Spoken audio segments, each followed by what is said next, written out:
نبی علیہ الصلوۃ والسلام فرمایي د حدیث مبارک راوی ابو هريره رضی الله تعالی عنہ دی فرمایي نبی علیہ الصلوۃ والسلام فرمایي دی ما اسفل من الكعبين من الازار ففي النار. نبی علیہ الصلوۃ والسلام فرمایي چې کومه غوټي د خپو دا پخکت را خپو دا غوټي نه وي. نبی علیہ الصلوۃ والسلام فرمایي دا چې د چا په پنسو کې د چا په پرتوک کې پټي وي کنه دا په اور د جهنم کې سوځي. دا په اور د جهنم کې سوځي. دا سخت ګناه ده چې نارینه سره پنسي په ځان پسې راکاږي ښکته. یو حدیث مبارک کې راځي نبی علیہ الصلوۃ والسلام فرمایي عبد الله بن عمر رضی الله تعالی عنہ فرمایي چې نبی علیہ الصلوۃ والسلام خو علی عالم چې نبی علیہ الصلوۃ والسلام خو علی عالم کنه زما پرتوک ښکته و یعنی لنګ چې مې کوم کوار شي زه خو لکه زما په غوټي پټي ښکته راخکل شو. نبی علیہ الصلوۃ والسلام فرمایل دا څوک رالو دا څوک دي زما خو دا څوک راغی. عبد الله بن عمر رضی الله تعالی عنہ فرمایي ما ورته چې الله پاک پیغمبر عبد الله بن عمر زوی عبد الله بن عمر ما نبی علیہ الصلوۃ والسلام فرمایل کو تا غوي کنه نو ستاره پنځه به دي سینوي کو تا عبد الله بن عمر وی خو ستاره پنځه به پتا پسې بس مکنه شو راخکل. څومره سخت رټنه وته وکړه نبی علیہ الصلوۃ والسلام ورته دا څوک راغی زما خواله خې پیژندو خو د ډېر سخت غوسې نه وي دا څوک راغی زما خواله ورته عبد الله بن عمر مد الله پاک پیغمبر وی کو تا غین دا پنځه به پس مکنه وي. نو حدیث مبارک کې راځي د حدیث راوی چې کنه زید ابن اسلم رضی الله تعالی عنہ دی فرمایي وای دا عبد الله بن عمر رضی الله تعالی عنہ پنځه تر مرګ پورې بیا مونږ لاندې نه دي چې هغه پنځه را پور تکړه کنه بیا تر مرګ پورې د عبد الله بن عمر پنځه ښکته چانه دي لیدل ښکته بیا چانه دي لیدل. نو پزان پسې پنځه راخکل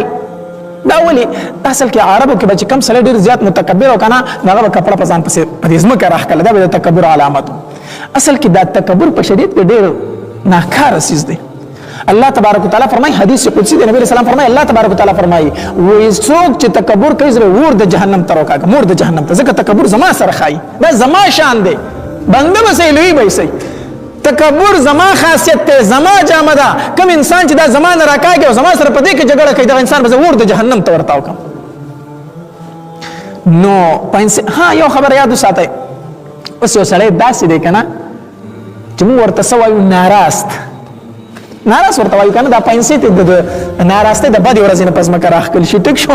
دا بعضې داسې یي په ګرځېدو هم سمې نه راځي کشه چې ستا نه مخکې شي په لاره باندې که نه نو ته به چې روغ ګاډی رانه مخکې داسې خاورې به درته چانګي دوړې به که شپې به راکاږي دا بعضې انسان په ګرځېدو کې داسې نو هغه دا پنځې به راخکل شي د بدې ورځې را د ناراستۍ نه نو آیا هغه په دې حدیث مبارک کې شامل دی که نه هغه په دې کې نه دی ښه هغه په دې کې نه دی هغه د تکبر د وجې نه خو دا ته ښکته نه شي راخکلو هغه نه د نیستۍ او د بدې ورځې نه لاندې راخکل شي دا پنځې دا هغه سړی دی چې تکبر کوي دا بعضې که نه د بوټانو دا شونډونه یې پکې پټ کړي هلکه دا پنځې دې برګه که نه بوټ مې بد ښکاري بوټان مې بد ښکاري چې بوټان دې پخپو کړي او پنځه دې بره کړي دا بد ښکاري اوس دا څه شی دا متکبره دی دا متکبر دی. اوس که سړی ته پیسې دي چې د کمړو اداره د بد ورځې نه ښکته شوی سړی خیال مې درته په دې جیمي کې اکثر پاجامه لاندې سړی چولی کنه بیا ورته پته نه لګي چې پرتو بره دی کو لاندې دی نو دغه په دې حکم کې بیا نه دی داخل ښه ځکه حدیث مبارک کې راځي ابوبکر رضی الله تعالی عنہ نبی رسول الله فرمایل وی کومه پیسې چې ښکته وي نو دغه خپل په ور د جهنم کې سوځي. نو ابوبکر رضی الله تعالی عنہ فرمایل دا الله پاک پیغمبر زما د الله زمان اکثر ښکته شي خیال مې ورته نه دا رانه ښکته شي نو دا ما تکبر د وجه نه خو به احتیاطي ګران اندازې شي. نبی رسول الله فرمایل ابوبکر ته پدې کې نه ابوبکر ته پدې کې نه ته تکبر والو کې نه د حدیث نخکار معلومه دا شو چې تکبر پنځت نه کو شرط اسی خو بیا په کار د جو چته اسی کپڑے ګند کیږي نو هغه په دې حکم کې نه دی داخل چې د تکبر د وجه نه کپڑے لاندې